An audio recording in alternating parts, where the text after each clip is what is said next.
할렐루야. 오늘도 새날을 주신 하나님을 찬양합니다.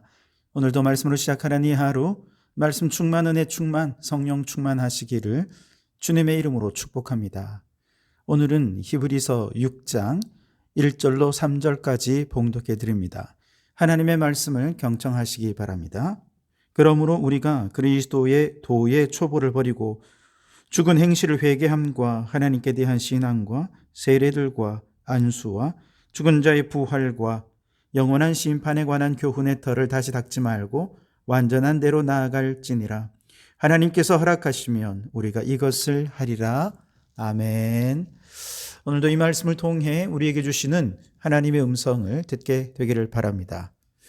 히브리서 저자는 지난 시간에 아론의 반차를 따르는 대제사장들보다 멜기세덱의 반차를 따라 우리에게 오신 예수 그리스도는 탁월하신 분이다, 우월하신 분이다 라고 하는 것을 설명했죠.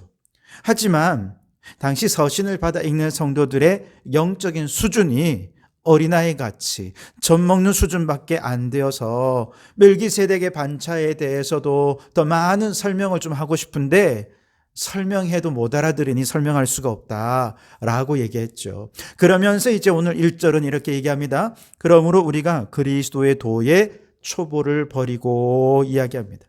그리고 마지막 2절에 이렇게 서술어가 되어 있죠. 교훈의 털을 다시 닦지 말고 완전한 대로 나아갈지니라. 먼저 그리스도의 도의 초보란 무엇입니까? 기초적인 교리죠. 기본적인 가르침입니다. 기독교의 근간이 되는 진리와 교훈을 말하는 것이죠. 1절과 2절에 보면 이미 신앙의 초보인 진리요, 또 원리적인 진리로서 기초를 다 닦아둔 부분들이 있습니다. 첫째는 무엇이냐? 죽은 행실을 회개하는 것, 둘째는 하나님께 대한 신앙, 셋째는 세례들, 넷째는 안수, 다섯째는 죽은 자의 부활, 그리고 마지막으로 영원한 심판 등등 이미 교훈의 터들을 잘 닦아 놓았습니다. 아주 튼튼하게 닦아 놓았습니다. 그렇다면 이제 해야 할 일은 무엇이냐? 그 기초 위에 기둥을 세우고 지붕을 덮고 견고하고 아름다운 신앙의 집을 짓는 것이죠. 그런데 이미 기초를 다 닦아 두었는데 계속해서 기초를 또 닦고 기초를 또 세우고 기초를 닦고 이것만 할 수는 없지 않겠습니까?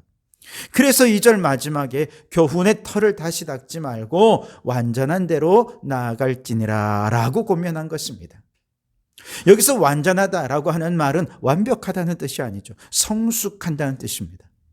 그래서 완전한 대로 나아가라는 것은 성숙을 향하여 계속해서 전진해 가라라는 뜻입니다.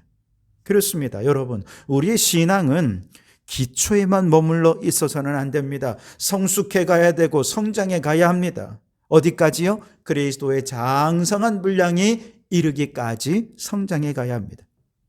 물론 그 과정에서 수시로 신앙의 기초가 튼튼한지 되짚어보고 점검하는 건 필요하죠. 그래서 회개에 대해서 함께 나누면서 우리의 죄를 돌아보고 회개하고 믿음에 대해 나누고 세례에 대해 부활과 심판에 대해 계속해서 말씀을 듣고 믿음을 점검할 필요가 있습니다. 그러나 여기만 머물러서는 안 되고요. 이 믿음이 분명하고 확실하게 기초로 딱 닦여졌다면 이걸 이제 삶으로 실천하면서 믿음이 성장해가고 성숙하도록 우리는 계속해서 그 다음 단계로 아름다운 신앙의 집을 지어가야 하는 것이죠.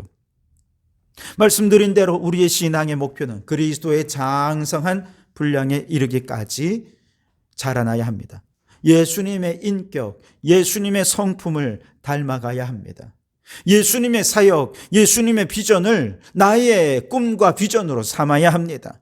그래서 내 안에 내가 사는 것이 아니라 예수께서 사시고, 그래서 나를 통해 예수님이 드러나고 예수님의 향기가 나타나야 하는 것이죠. 예수님이 가신 그 십자가의 길을 걸으며 하나님의 꿈을 이루는 삶을 살아가는 것, 이것이 그리스도인의 삶의 모습인 것이죠. 하지만 오늘날 많은 성도들이 십자가와 부활과 심판에 대해 설교하면 감동받고 은혜받아 좋다고 얘기하다가 그러나 때로는 은혜가 떨어지면 낙심하게 되죠. 이런 초보적인 신앙이 계속 반복이 됩니다. 여기에 하나님의 꿈, 비전, 사명, 헌신 이런 이야기를 하면 이게 단단한 음식이라 소화를 못 시키는 거예요. 소화불량을 일으킵니다. 병든 신앙이 되어버리는 것이죠.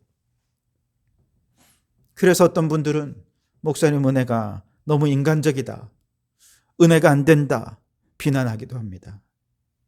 그러나 여러분, 우리의 신앙은 교훈의 털을 다시 닦지 말고 완전한 대로 계속해서 성장하고 성숙해 가야 하는 것입니다. 어떻게 잘할 수 있습니까? 3절에 보시면 하나님께서 허락하시면 우리가 이것을 하리라 말씀하셨습니다. 우리의 영적인 성장과 성숙은 하나님이 허락하신 하에 가능하다는 것이죠. 내 힘으로 완전을 향해 나아가는 게 아닙니다. 하나님이 허락하셨다는 것은 하나님이 우리가 성장할 수 있도록 힘 주시고 능력 주시고 지혜 주시고 함께 하신다는 것을 의미하는 것이지요.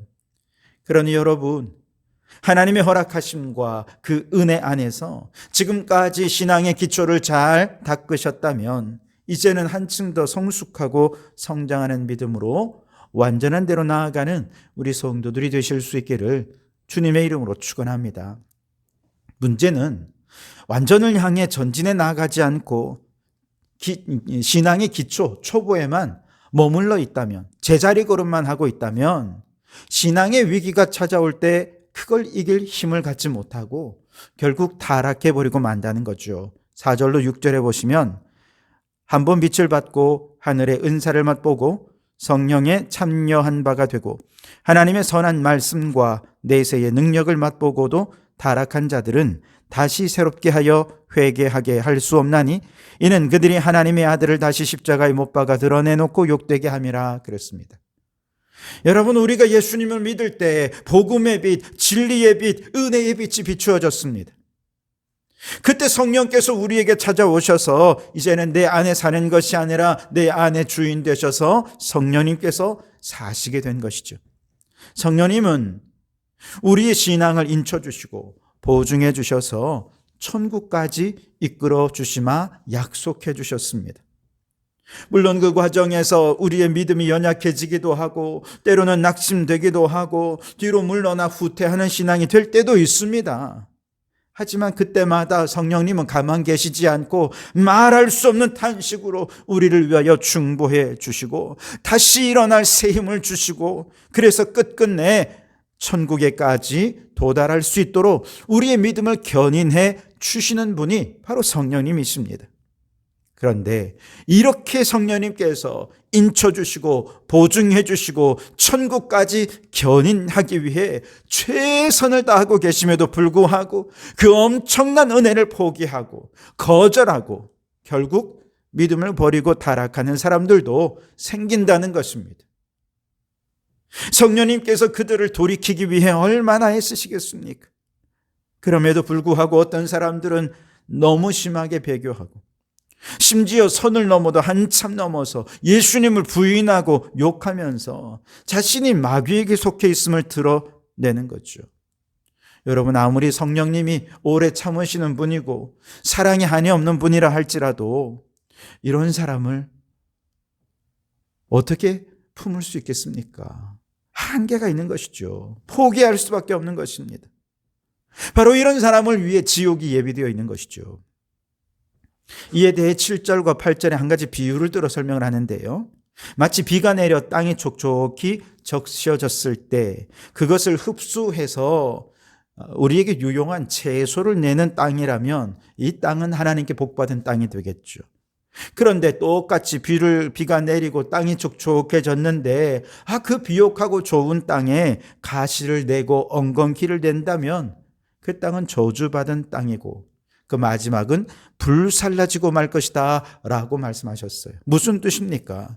성령님께서 은혜의 비를 내려주십니다. 은혜의 햇빛을 주시고 우리에게 필요한 모든 필요들을 공급해 주시지만 말씀이 자라는 것을 마귀가 뿌린 엉겅퀴와 가시로 짓누르고 말씀을 죽여버린다면 이미 그 마음은 지옥이 되어버리는 것이죠. 우리의 마음이 옥토가 되는 것 중요하지만 그 옥토에 말씀이 자라야죠. 가시가 자라고 엉겅퀴가 자라서는 안 된다는 것입니다. 그렇게 되면 마지막은 지옥불에 심판받을 수밖에 없다는 것이죠. 그러니 여러분, 우리가 신앙생활하며 믿음이 연약해질 때 그때마다 성령님께서 말할 수 없는 탄식으로 우리를 위해 중보하시고 도와주시고 어떻게든 믿음을 일으키셔서 천국에 이르도록 도우신다는 것을 기억하시기 바랍니다. 그리고 그 믿음으로 다시 성령의 도우심으로 일어나 완전한 믿음을 향해 전진한다면 이것이 우리에게 큰 복이 될 줄 믿습니다. 성령의 도우심으로 말씀이 회복되고 예배가 회복되고 기도가 회복되는 것, 이것이 은혜요 축복입니다. 그 과정에서 나도 회복을 위해 쓰지만 성도들도 중보하며 공동체 전체가 함께 힘을 씁니다. 그리고 우리의 회복을 위해 더 애쓰시는 분, 그분이 바로 성령님이시죠. 그러니 여러분, 우리가 성령 안에서 함께 믿음의 성장을 위해 힘써서 한 사람도 믿음이 타락하지 않고 계속해서 믿음이 성장해 갈 수 있도록 함께 협력하여 믿음의 성장을 도와가는 믿음의 공동체가 될 수 있게 되길 바랍니다. 자, 이렇게 저주와 경고를 선포하고 나니 좀 미안한 마음이 들었던지 9절에서는 이렇게 얘기합니다. 사랑하는 자들아, 우리가 이같이 말하나 너희에게는 이보다 더 좋은 것 곧 구원에 속한 것이 있음을 확신하노라 그랬습니다. 비록 극단적인 경고를 하긴 했지만 지금 이 편지를 받는 성도들에게는 이보다 더 좋은 것, 저주받고 심판받고 지옥에 떨어진 것보다 더 좋은 구원에 속한 것이 이미 많다는 것입니다. 좋은 것이 있다는 것입니다. 그러면서 막 격려하는데 그 좋은 것이 무엇이냐? 바로 사랑과 섬김이란 거죠. 10절에 하나님은 불의하지 아니하사 너희 행위와 그의 이름을 위하여 나타낸 사랑으로 이미 성도를 섬긴 것과 이제도 섬기고 있는 것을 잊어버리지 아니하시느니라 그랬습니다. 하나님은 우리의 사랑과 섬김을 결코 잊지 않으십니다. 하나님은 지금까지 여러분이 하나님을 사랑하는 마음과 섬기는 마음으로 하나님께 드린 예물, 헌금을 결코 잊지 않으십니다. 어려운 중에도 과부의 두 랩돈처럼 주님 앞에 바친 그 사랑과 섬김 속에 주님을 향한 사랑을 담고 소원을 담고 감사를 담아 헌금할 때 하나님은 그거 결코 잊지 않으시고 그 감사의 소원들, 기도의 소원들을 다 응답해 주십니다. 또한 여러분이 하나님을 사랑하는 만큼 성도들을 사랑하고 하나님을 사랑하는 만큼 이웃을 섬긴 그 모든 수고를 결코 잊지 않으신다는 것입니다. 어떤 가게에 매일 아침 환경 미화원 아저씨가 오셔서 낙엽을 쓸고 쓰레기를 청소하십니다. 그런데 매일 그 가게 직원들이 아저씨가 수고하고 있으면 캔커피를 가져와서 여름에는 시원하게 겨울에는 따뜻하게 수고한다고 감사하다 이야기하면서 캔커피 하나를 드리는 거예요. 뭐 비싼 것도 아니고 그렇지만 매일 그걸 하는 거죠. 사장님이 시켜서 그런 게 아닙니다. 누가 알아달라고 그런 것도 아니에요. 우연히 사장님의 CCTV를 돌려보다가 직원들이 매일같이 그렇게 하는 걸 보았어요. 너무 기특하잖아요. 대견하잖아요. 그래서 그 영상을 SNS에 올린 거예요. 그랬더니 많은 사람들이 댓글을 달면서 직원들을 칭찬해 주고요. 이 가게를 돈줄 내줘야 되겠다. 그러면서 각박한 세상에 이렇게 훈훈하게 해주셔서 고맙다고 댓글을 다는 겁니다. 여러분, 우리가 성도들을 사랑으로 섬기고 우리의 이웃들에게 행하는 작은 사랑을 사람들은 몰라요. 그 누구도 알아주지 않아요. 그러나 예수님은 분명히 말씀하셨습니다. 작은 자 하나에게 한 것이 곧 내게 한 것이니라. 그 작은 자 하나에게 한 것을 예수님이 직접 그 사랑과 섬김을 받으신 것이라 생각하고 그것을 잊지 않으신다는 것이죠. 그리고 천국에서 반드시 풍성한 상급으로 갚아 주실 줄 믿습니다. 그러니 여러분, 우리가 성도들을 잘 섬겨서 흔들리는 믿음, 초보 같은 믿음이 완전한 대로 나아갈 수 있도록 도와주시기 바랍니다. 불신자들을 사랑으로 섬겨서 그들에게 복음의 빛이 비추어져서 구원받는 자의 수가 날마다 더해지는 놀라운 역사가 나타나서 우리 모두 천국에서 하늘에 상급받는 성도들이 되시기를 주님의 이름으로 축원합니다. 기도하겠습니다. 사랑의 하나님, 우리에게 그리스도의 도의 초보를 통해 구원의 빛을 비추어 주시니 감사합니다. 이제 그리스도 도의 초보를 넘어 성숙한 믿음으로 완전을 향해 나아가게 해 주시옵소서. 우리 힘으로는 완전함에 이를 수 없사오니 우리에게 허락하시고 은혜와 능력 주셔서 그리스도의 장성한 분량에 이르기까지 자라게 해 주시옵소서. 성령님, 그러나 그 믿음이 자라지 못하고 제자리 걸음할 때 신앙의 위기를 견딜 힘이 없습니다. 한번 비춤을 얻고 타락하지 않도록 튼튼한 믿음으로, 굳센 믿음으로 성장하게 도와주시옵소서.